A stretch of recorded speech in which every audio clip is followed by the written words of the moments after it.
everybody. Welcome to the Abroaders Travel Podcast, your weekly meetup with thousands of entrepreneurs, hustlers, creators, nomads, ninjas, wanderers, and world changers, all seeking to build the skills and connections to live a life without borders. If you want to learn more about what we do or download our entire podcast archive, check out the website, abroaders.com.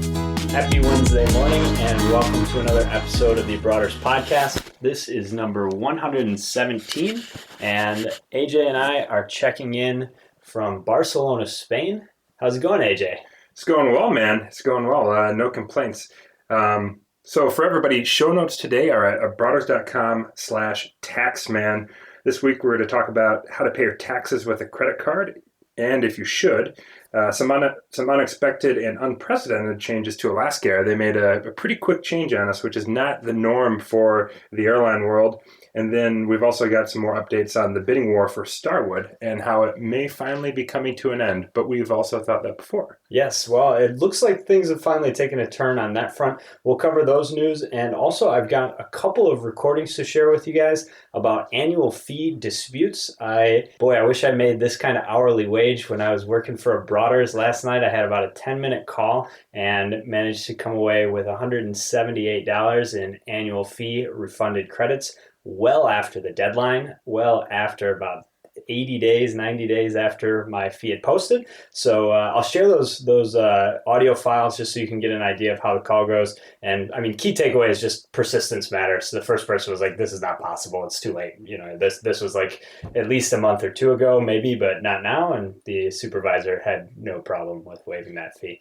All right, so let's get into it. Again, show notes at abroaders.com/taxman. Let's start with the Alaska overnight devaluation.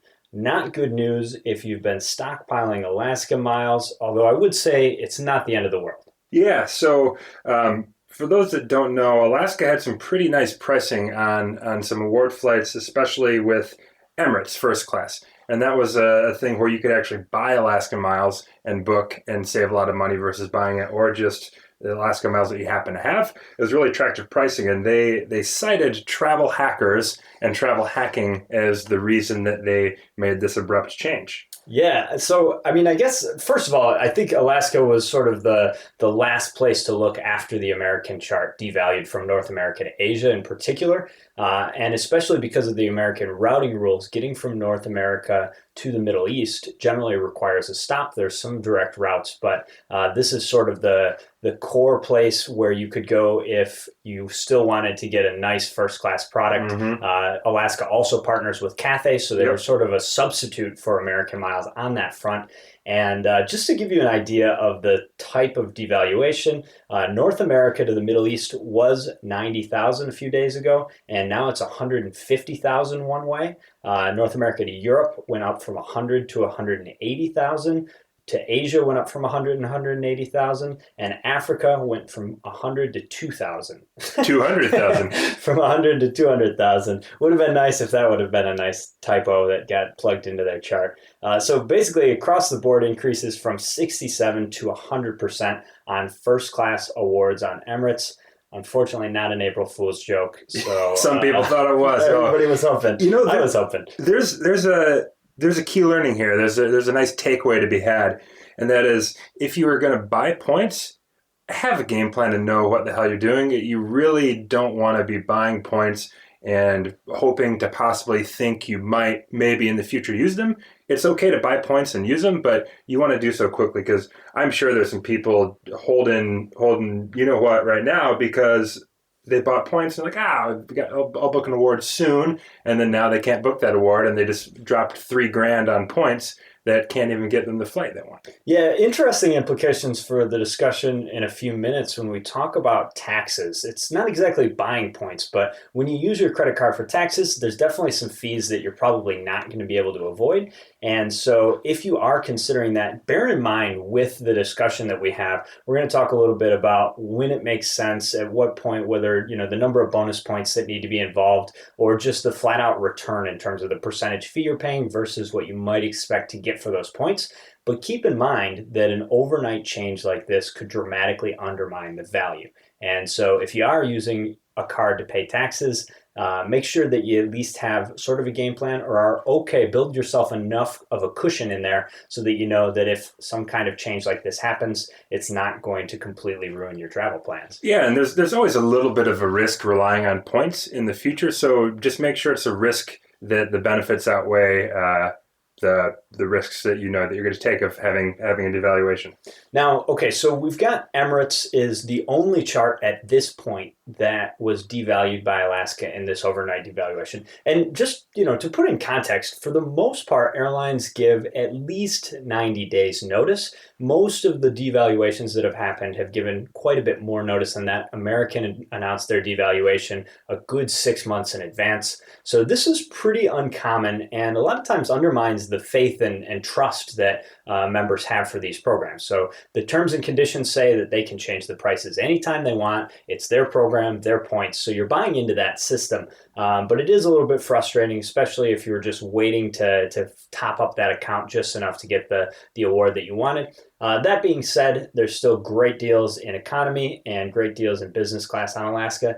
And you can also use any of their other partners, including Cathay Pacific, to get to Asia at the normal rates. I wouldn't hold off too long on that. You never know if maybe they find out that the backlash wasn't quite as bad as they thought it was going to be. Lots of people are upset, but if they feel like they dodged a PR bullet, you might see some of the other charts, especially Cathay Pacific, getting bumped in the near future as well. Speaking of Alaska, interesting time for them. They're just making a big PR splash right now because Alaska Air is going to purchase Virgin America.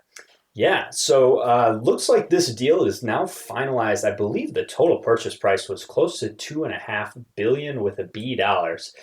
So a pretty big acquisition. And it was interesting because a lot of the conversation about this was that it made so much more sense for JetBlue. JetBlue's based on the East Coast, Virgin's on the West Coast. They have the same type of fleet. They have almost all Airbus aircraft. And Alaska, everybody seemed to think was less of a fit. Alaska's already strong on the West Coast. But in the end, they outbid JetBlue and ended up getting this deal. So it looks like these programs are going to be combined. There's not a lot of detail about what's going to happen to your Virgin America points, but we wanted to dive into a little bit more detail about a potential arbitrage opportunity. And this does fly a little bit in the face of what we just said about speculation. Not speculating on these points, but I got to say I'm tempted, man. So to give a little context, often these sorts of decisions depend a lot on what type of points you already have and how many of them and how that relates to the rest of your portfolio. So what I wanted to cover is the opportunity for the first time ever to potentially convert Amex membership rewards, which transfer to Virgin America, or to convert Citi Thank You rewards, which transfer to Virgin, and convert those into Alaska miles. And so Alaska right now, the only partner is Starwood Preferred Guests as far as transferring to Alaska.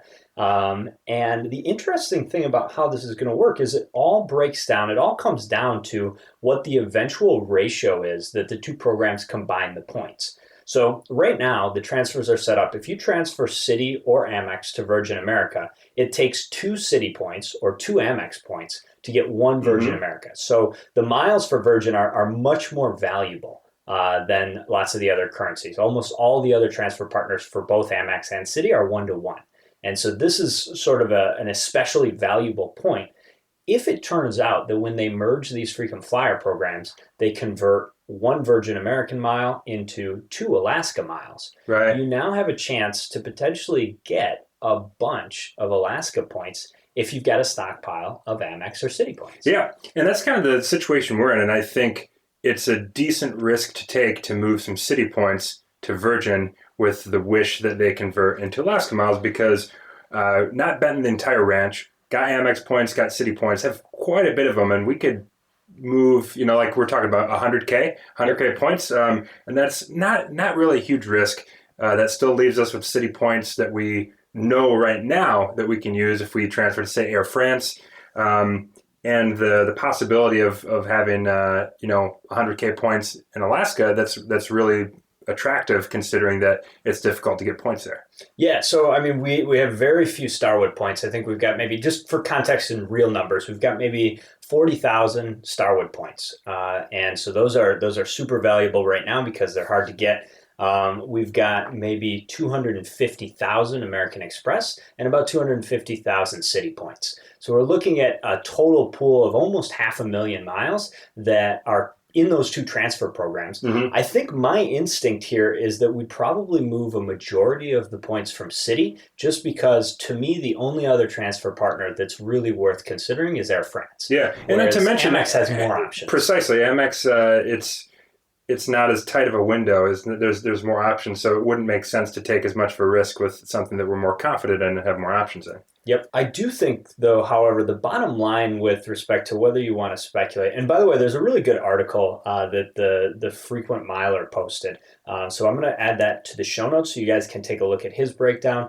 I think the bottom line here is it probably makes sense to wait a little while because I don't think that the transfers to Virgin America are going to go away in the next couple of weeks. So, if you're not hell bent on making that transfer and knowing for sure you've got the Alaska miles, you might wait and see if they announce anything about when the transition to Alaska is going to take place. Otherwise, you're sort of tying up points in Virgin, and assuming you don't want to use them on Virgin before that conversion takes place, you've kind of got points that you don't have access to until they convert into Alaska. But I mean, the bottom line, the thing that to me is the most valuable is the stopovers on one way. So with Alaska, we fly about 90% of our flights that we book with points are one-way tickets. We don't do a lot of round trip for the most part. When was the last time you booked a round trip? I can't remember the last time I booked a round trip award. I was looking at last year, and we booked 18 itineraries, and we booked 4 of them as round trips, and the rest were one-way. So 14 one-ways, 18 total. And so to have that stopover is a nice win because generally we're just changing continents, right? We go from North America to South America when it's cold in Michigan. We go from Brazil to Europe to spend the summer in Europe. Mm-hmm. And those kinds of things, it's not easy to plan a round trip. In fact, I just threw away the other half of my ticket from the US to South America. I had a round trip that actually went back to Edmonton, Canada on AA. Left that one out. So I was an empty seat on that flight. And it looks like I'm going to do it again with a round trip that I tried to finagle with ANA. And looks like that one's not going to work out either with a flight back randomly from Rio to Houston. So the key thing is one way gives you a ton of flexibility where you don't have to know your exact return and you don't have to worry about change fees on that return flight. And with Alaska, you can stop in one continent on the way to the other. So you can actually make a stop in Asia on the way to the Middle East or vice versa. So I think that's a really interesting reason to consider doing that with Amex or with Citi Thank You rewards. Yeah, moving on with more big news with the big travel businesses. So the Starwood and Marriott thing, it looks like this is going to be a real thing.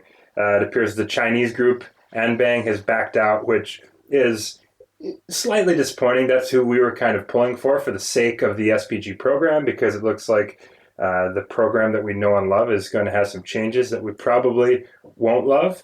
But looks like we've still got some time. It looks like some people are saying they expect this the programs to merge within the next 12 months. I mean, I guess we'll just have to wait and see what the next piece of news is. I'd like to think we'll have a little bit of a heads up.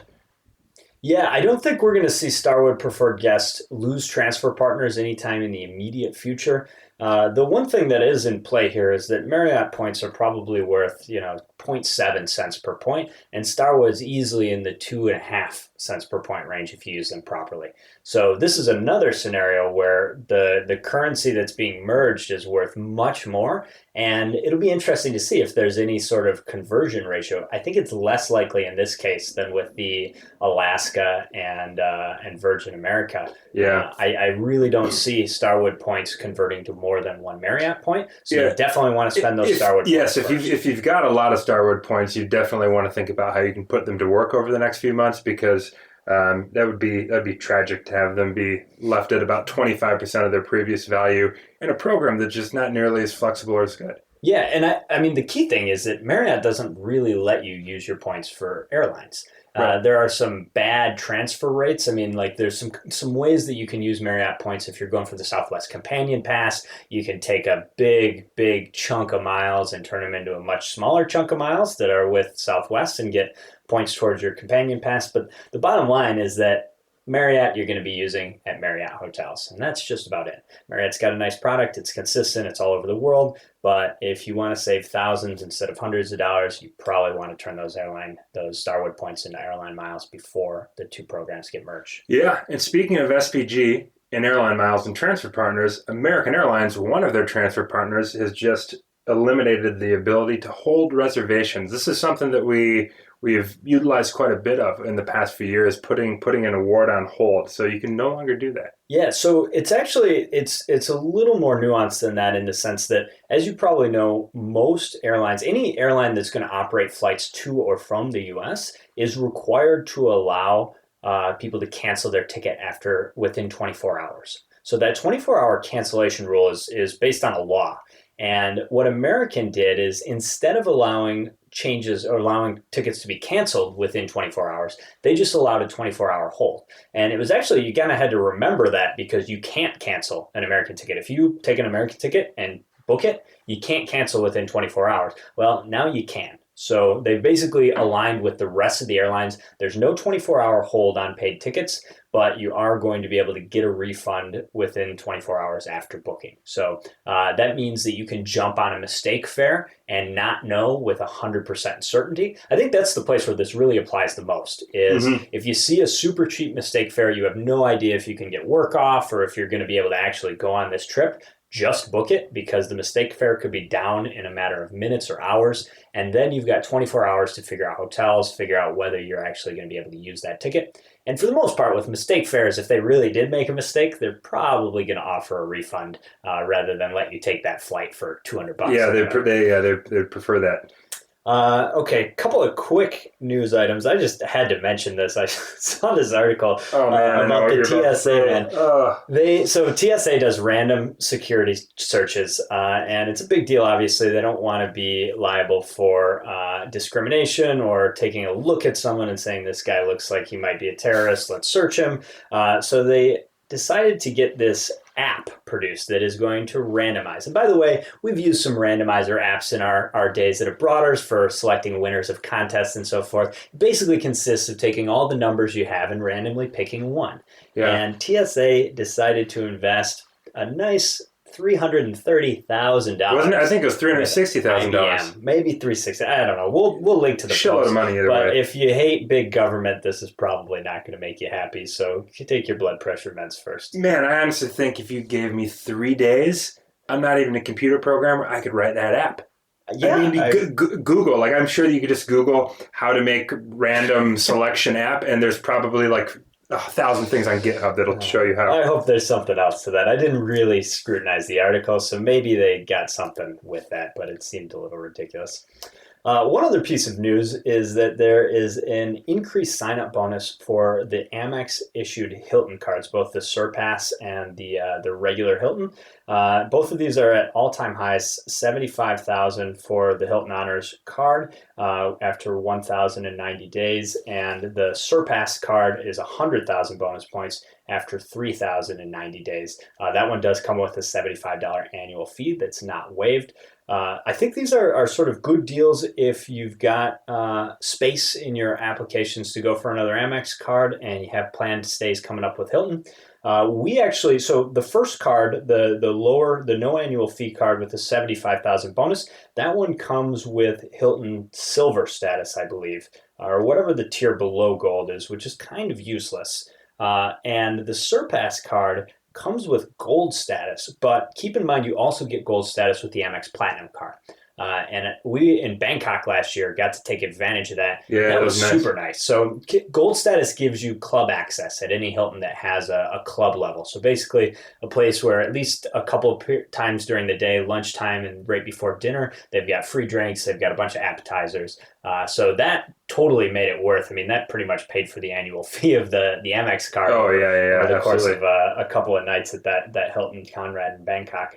And it's funny with these two new bonuses, because I saw this morning. So this is actually, we're recording on Tuesday. So the day before the show is going to come out, and we just got all of the offers that we're tracking. We're Oh, tracking yeah, about yeah. 100 cards on a regular basis, and George has been busting ass on the app. We are almost ready. I would say this week, almost for sure. We're going to launch at least the initial data collection and start gathering information about what cards you have, what points you have, and what your travel plans are, so we can start building a custom strategy to make sure you get the points to get your next trip. And George had just finished like uploading into the database all of the offers, and then I just looked at it and saw this new offer. Both of the Hilton cards offers had gone up and changed. Obviously, we've already well prepared for that. The app's ready to update offers and deliver that information to folks that are eligible for those cards. But I thought it was kind of funny that like the moment I handed it off, it's like, yep, this is it, master list, everything's good. Go ahead and put it into the system. Immediately we get an update.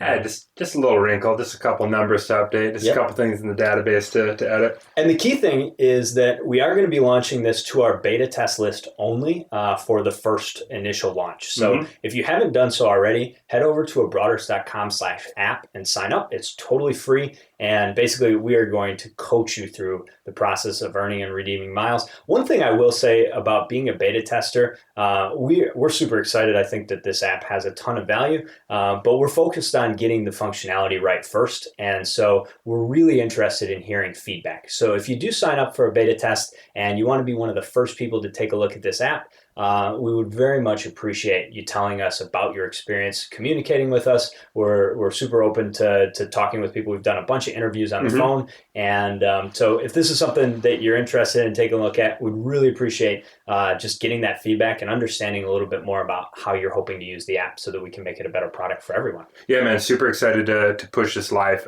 It's going really well. George, our CTO, he is writing code every single day. So yeah, like Eric said, abroaders.com/app if you do want to be a beta tester and get first access to the application. I think this is going to be good, man. We've got about 40% of all of the people on our list are already on the beta test list. So I think we got some demand. We're going to leave it open for at least the next couple of days to get into that first test. So please head over there and sign up if you're interested. Yeah. Now, switching gears from exciting and fun things like the Abroaders app that is going to revolutionize award travel, let's talk about taxes. Let's talk about the tax man. Taxes. He's making his rounds. We got a couple days, maybe a week here before. By the way, is it sexist to say tax man? Well, I don't know if it's sexist, but tax man, tax lady, either way, you're gonna have to pay the piper. And we want to talk about whether or not you should be using a credit card to cover those taxes.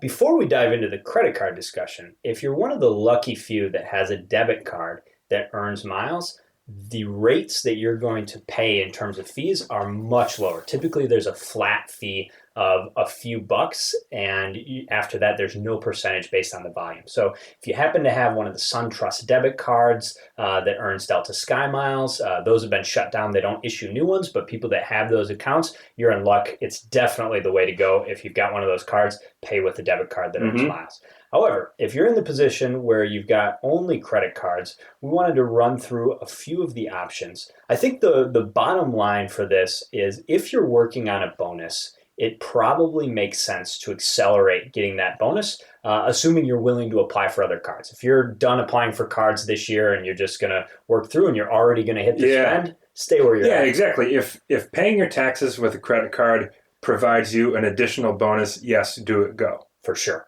Okay, so let's break down the fees a little bit.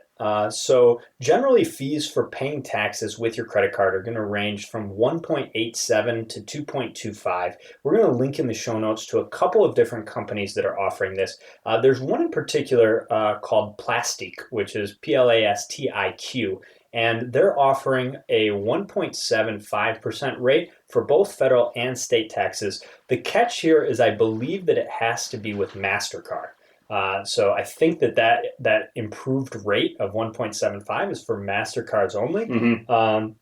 But here, basically, you're in a position where if you expect to get more than 1.75 cents per point, you're going to be spending less than the value of the miles you're going to earn, just at a flat $1 spent, 1 mile earned. But what we want to focus on is being able to get that sign up bonus and accelerate the number of miles. Because if you just need to spend $2,000 to make 50,000 miles, you're getting a great return on that investment. And assuming you don't spend a ton of money, it can make a big difference at tax time to be able to knock out a few sign up bonuses.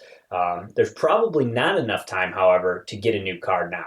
So if you don't have the card that you need, this is probably not going to apply unless you're going to file for an extension and pay a little bit later. Yeah, I mean, if you hear this show and you fire up an application, maybe you got a chance, but still, you're cutting it close. And also, with some of our options, there's been some reports of a little bit of a lag. So you do want to get out in front of this if you're going to use one of these other methods to pay taxes with a credit card. Yep. Okay, so a little bit more detail on the plastic promotion. I just got this pulled up here. So the service allows you to pay any bill with a credit or debit card. So this means car payments, rent, mortgage, tuition, country club, whatever won't take a credit card. The major downside is that they charge typically a 2.5% fee for credit cards and a 1% fee for debit cards. So 2.5 is definitely on the high side for the credit cards, and you shouldn't pay a 1% fee for debit cards because there's a lot of services where you can get it for a flat rate. However, the current promotion, 1.75% for federal and state taxes with a MasterCard. So this is better than a lot of the other services that are approved by the IRS. But limited to MasterCard. So I would say, there's definitely some MasterCard products that earn City Advantage miles. There's a City Advantage MasterCard for business. There's a couple of personal cards that are MasterCards on that front. That's probably a good thing to look at if you've got a spending challenge that you're working on and the logo on the card is a MasterCard. Yep. Okay, and by the way, not that this matters in terms of tax deadline, which I believe is the 15th, but the promotion ends on April 18th. So you can be 3 days late, I guess, and still get the better percentage. So I did set up just one sort of example to talk about the value, because I think sometimes it helps to do this with numbers. So one of the cards that has sort of a high spending requirement for a bonus is the Chase British Airways Visa card. Mm-hmm. The structure of this bonus is that you earn 2,000 or you earn 50,000 points for 2,000 in spend in the first 90 days. For most people, that's super easy to achieve. But the secondary tiers are much steeper for people that either don't have that much spending they can put on a card or maybe are working on other cards as well. So the next level is an additional 8,000 to get to 10,000 total, earns you an extra 25,000 points. And so if you take that extra 8,000 spend and put it into the context of a 1.87% fee, you're looking at paying $149.60 in extra fees just to pay your taxes with a card. However, those 25,000 points we think are probably worth about $500, maybe a little bit more. Our current rate across the last 2 years with British Airways is 2.21 cents per point. And that's across about 500 total redemptions. I think maybe 50 or 60 of those are British Airways. So possibly not a scientific data sample, but we're getting pretty good value. And so if you're only paying 1.87, $149 in fees for that extra 25,000 points, you're going to gain about $400 in value by paying with your card. Yep. The next tier is 10,000 spend, and you earn an additional 25,000 points when you reach 20,000 spend total. So you've got 75,000 for the first $10,000 in spend, and an additional $10,000 in spend is worth an extra 25K. So in this case, with that additional 10,000 spend, if you have that much in taxes, it's going to run you $187 in fees, and your gain, again, with the roughly $500 to $550 in value, is going to be a little bit over $300, $300 to $360. So overall, I think in that case, it makes a ton of sense. The British Airways is a good example because that's a card that there's no way I would normally spend 20 grand on one single card when there's so many places to put your spend that add value. But if you've got a high tax bill, you can consider paying a couple $100 and with almost complete certainty getting enough miles that you're going to be able to get a nice return on that choice to use your credit card to pay those taxes. Yeah. Another worthwhile spend would be getting that Southwest Companion Pass. So that can be thousands of dollars in savings. So that'd be another worthy thing. There's some banter about cashback cards. If you can get 2% cashback I'm not a big fan of that play. I mean, I could see some scenarios where it may make sense for people, but I wouldn't. I don't really see much to be gained if you're talking 2% cash back. You're talking about a slim margin. Yeah, so I guess the idea is like you're going to get 2% back. It's a guaranteed win, right? And the cash back isn't necessarily like there's no chance that they're going to devalue the Emirates chart on your cash back and you're not going to get that small margin in the middle. So I could see where people would want to do that. The other upside that I would say, if you have a 2% cash back card and you pay your taxes at a 1.87% fee, little guaranteed return, maybe not worth the extra trouble. But the one thing that would potentially help you is if that card has an annual fee or any of your cards with that bank have an annual fee, having a history of spending significant money with that bank is something that's going to improve your leverage when it's time to negotiate annual fees or ask them to approve another card. And so actually, before we cut to the International Jam and wrap up this show, I do want to share the 2 calls that I made to Barclays last night. It's actually 1 call for 2 cards. I was way late on disputing my annual fee. Yeah, so I'm calling because I saw the annual fee post on my account, and I wanted to see if there's anything that you guys could do to eliminate the fee. Otherwise, I think I'd like to close out my account. Okay, let's see. The annual fee looks like it was posted in January. Yep, that sounds about right. The end of January. Okay. So just to let you know that the annual fee can be waived up to 60 days after it has posted. You don't want to. You can keep the card since it's already paid for. It looks like for another year. Okay. They won't prorate the annual fee. Okay. Would it be all right if I talked with a supervisor? Okay, one moment, please. Great, thanks. You're welcome. That's cheerful.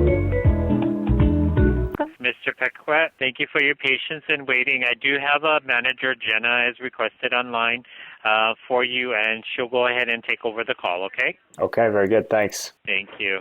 Hi, Mr. Paquette. My name's Jenna. I'm a manager with your Advantage Aviator Red World MasterCard.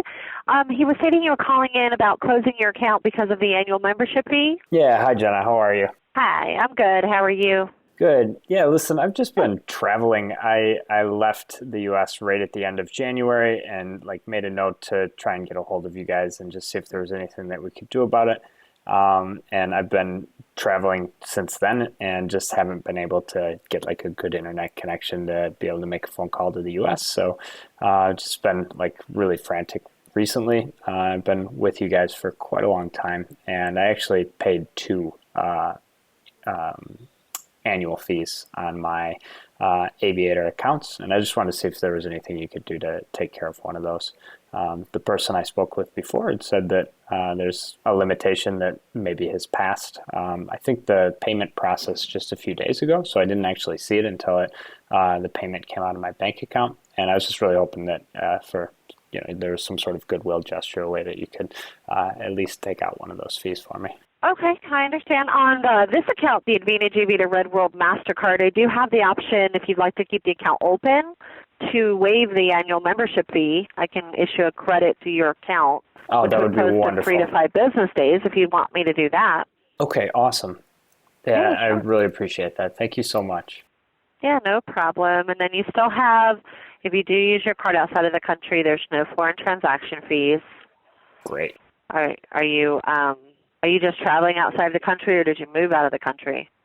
Sort of moved out of the country. I'm going to be in Spain for at least 3 to 6 months. So that's definitely good to know. I do have my card with me, so that's much appreciated.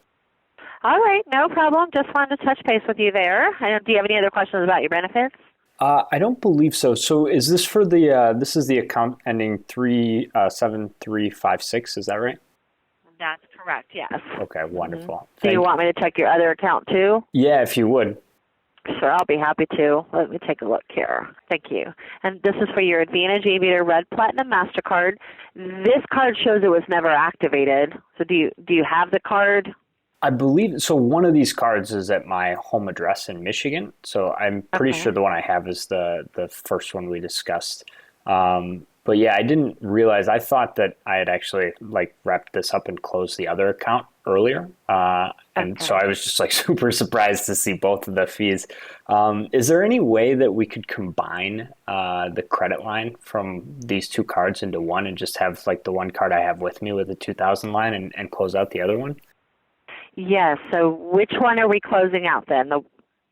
The okay. Let me rephrase that. Which one are you keeping open? Yeah, let me The one just that you double have, check and make sure right? I know which card I have. Let me just take a Okay. real quick Yeah. Let's look make at sure because I have to tell credit. Okay, yep, I have the one ending in 7356. Okay.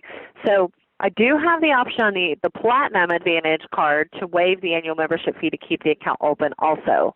But if you prefer to combine the credit lines and close out that one, I can call over to credit and have them do that. Okay, to be honest with you, it might be good to just, if you can waive the fee, I think we can just leave it at that at this point, and then I can try and address the issue with the credit later on, but it's not super urgent to do that. Okay. All right. No problem. I can do that for you. So I'll issue a credit to this account as well for $89. It will post to the account in 3 to 5 business days. So essentially both accounts are going to have a credit. Okay, wonderful. Thank you so much. I really appreciate the gesture of you taking care of that for me. You're welcome. So just so you know, with the credit, after 90 days, the credit automatically gets issued if you don't use the account. So on the Advantage Aviator Red Platinum MasterCard, you don't have that card with you. That's the card that's not activated. So there's a possibility if you're going to be out of the country for 3 to 6 months that there's going to be a check issued to your address in the United States where you're not at.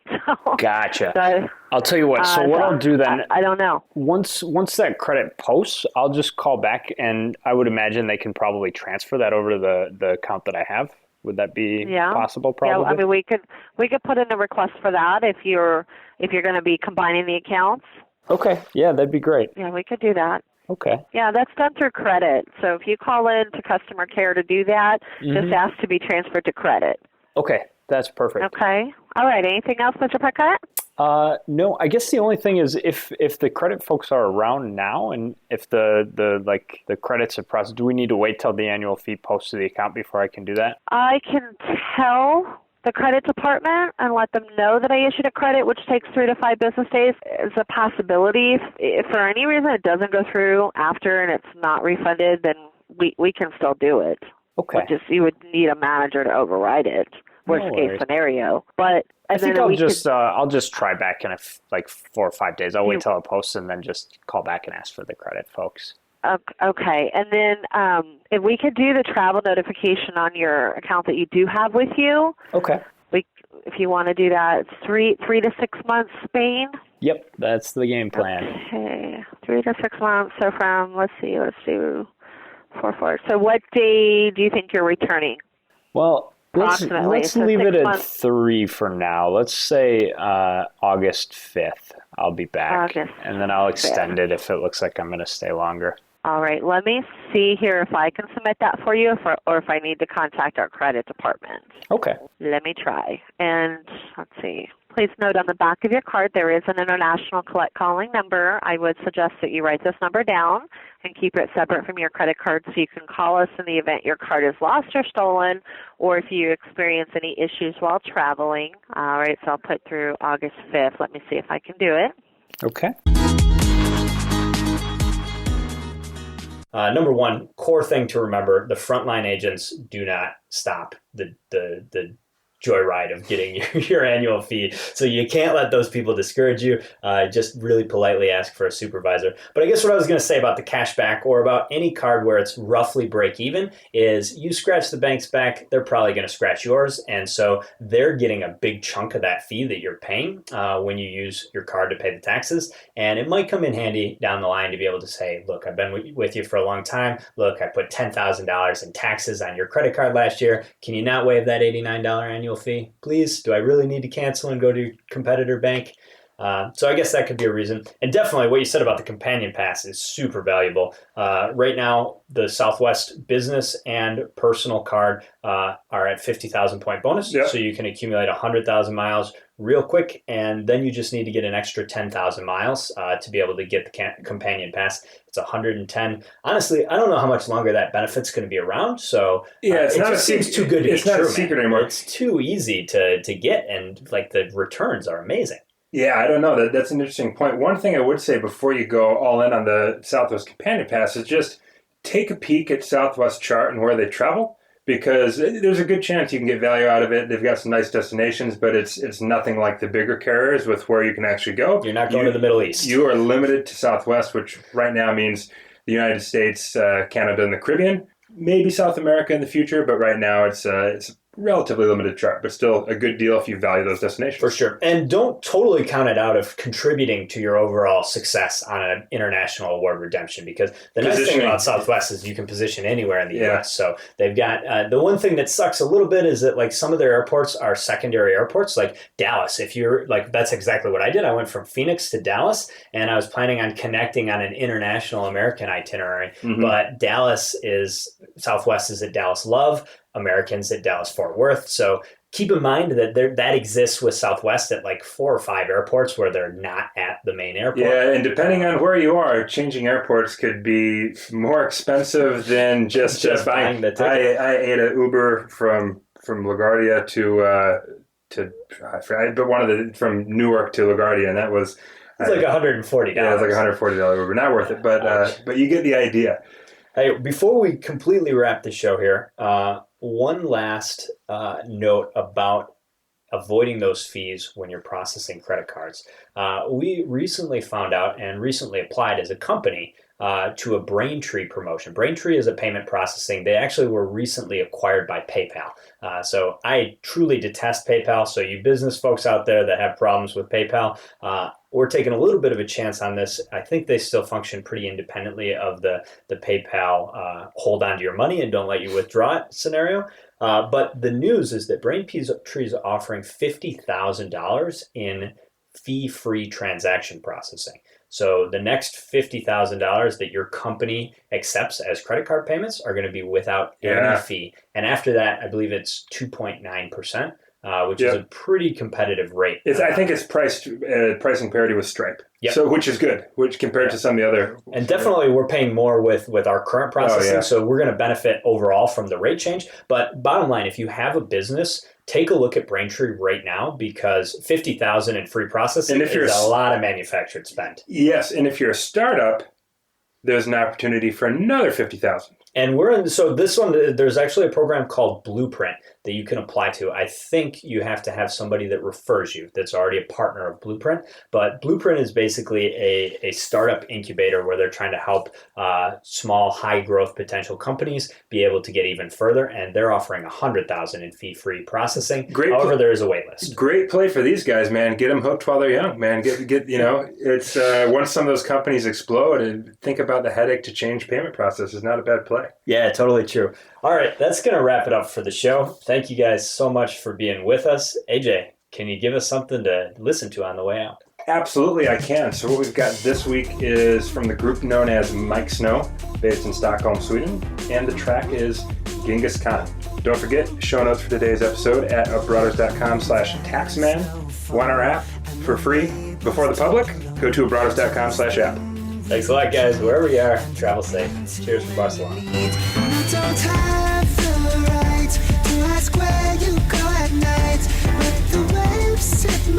Hey Broaders, don't be shy. Hop over to the website and join our email list for exclusive travel hacking content. If you like what we're up to, the best way you can support the show is by leaving us a 5-star review on iTunes. Lastly, we would love to hear from you, so send your show feedback to Eric or AJ at abroaders.com. We will see you next week.